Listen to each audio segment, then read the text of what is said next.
I know what dirty Moors did to Drew Ali. I know what dirty Moors did. I know what dirty Moors did. I know what dirty Moors did to Drew Ali. I know what dirty Moors did. I know what dirty Moors did. I know what dirty Moors did to Drew Ali. I know what dirty Moors did. I know what dirty Moors did. I know what dirty Moors did to Drew Ali. I know what dirty Moors did. Dirty Moors killed Drew. I read the FBI papers on loyal Moors, emergency fund rapers, Moorish literature and divine bylaw changers. Might as well say Drew Ali was born in Islam. Class number 4. Last class we talked about the sellouts of Noble Drew Ali and how basically his own Moors killed him, and after they killed him they changed up his literature so you can get a different perspective of this instead of the perspective that the Prophet wanted to get through his own words. And then we were going through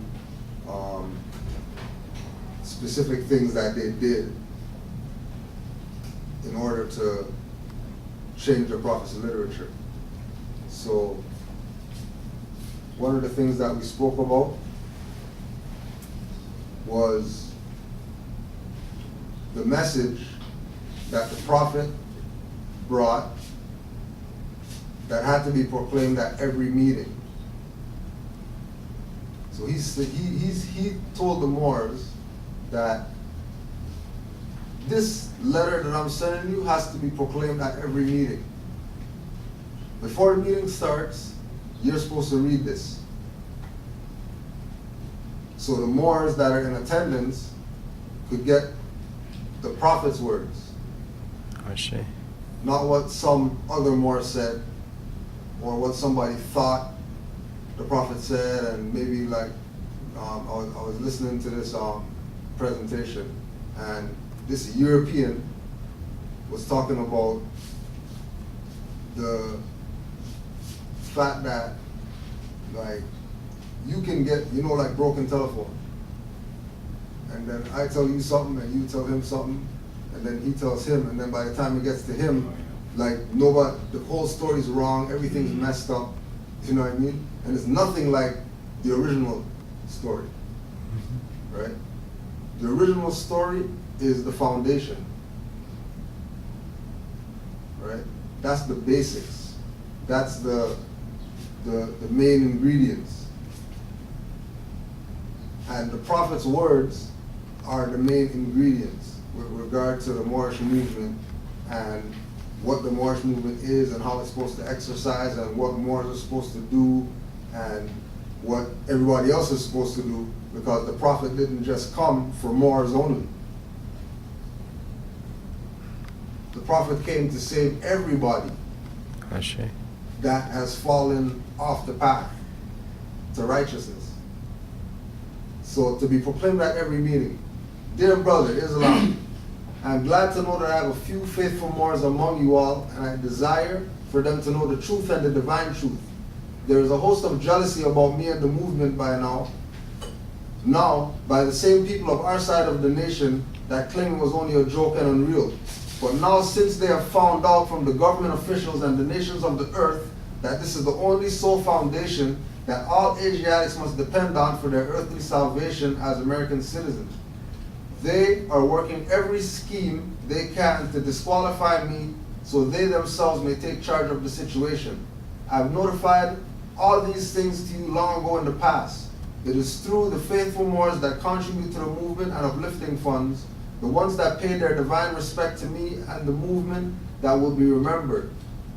That is why I am calling upon all faithful Moors to increase their faithfulness to me, your Prophet, and your divine Moorish movement. I need finance, and I need it bad. Never before have I needed finance as badly as I do at present, that I may shove aside the discord that is facing the nation.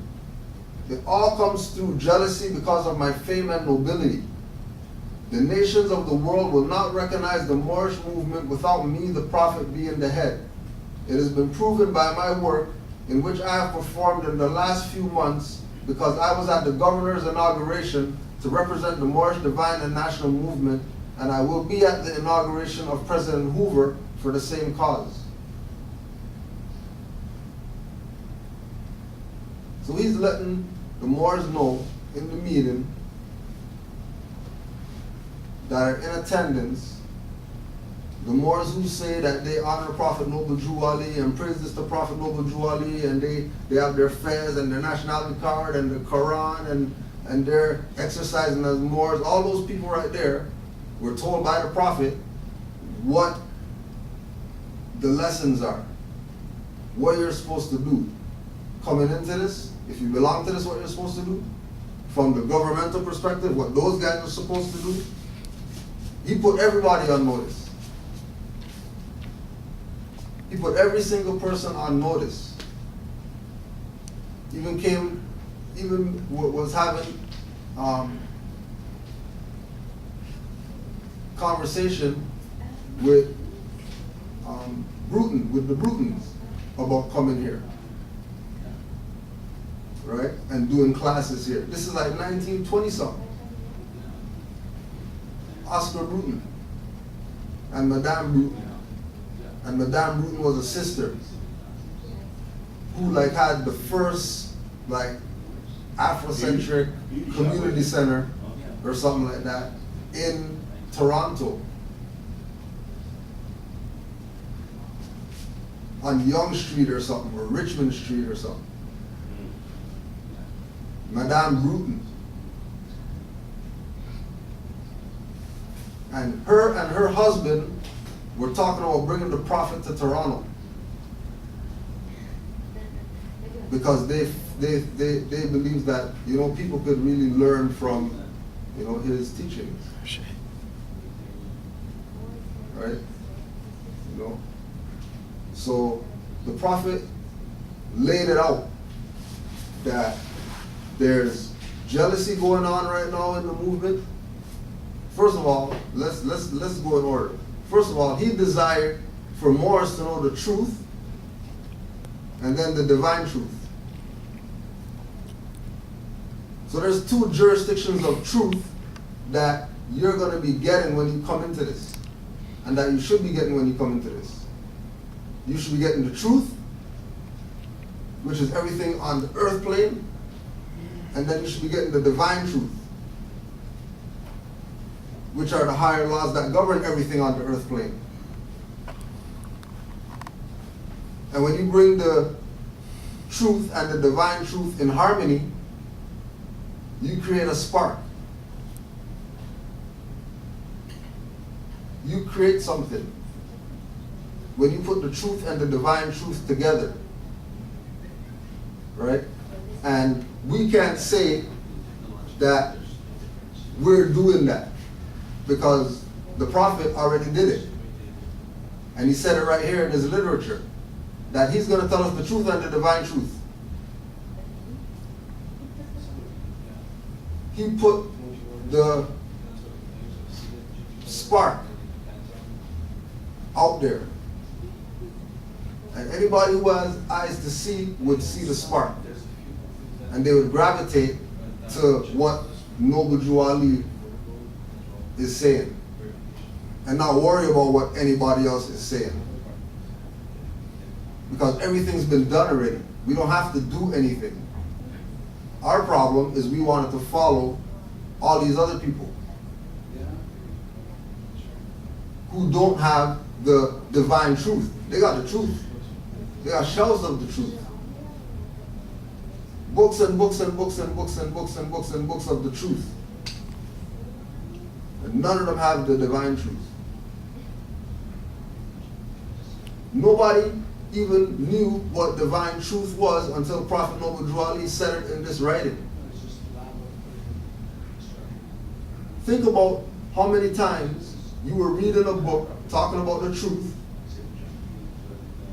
what the truth is, and that certain things are true and certain things are false. How many times have you read divine truth in writings about truth that we can get in any book? Go on the internet, look up truth, and it'll tell you all these things about truth and the importance of truth, and truth is this and truth is that. But do they talk about the divine truth at all? Do they even mention divine truth? Do they even let people know that there's jurisdictions of truth? there's truth and then there's divine truth.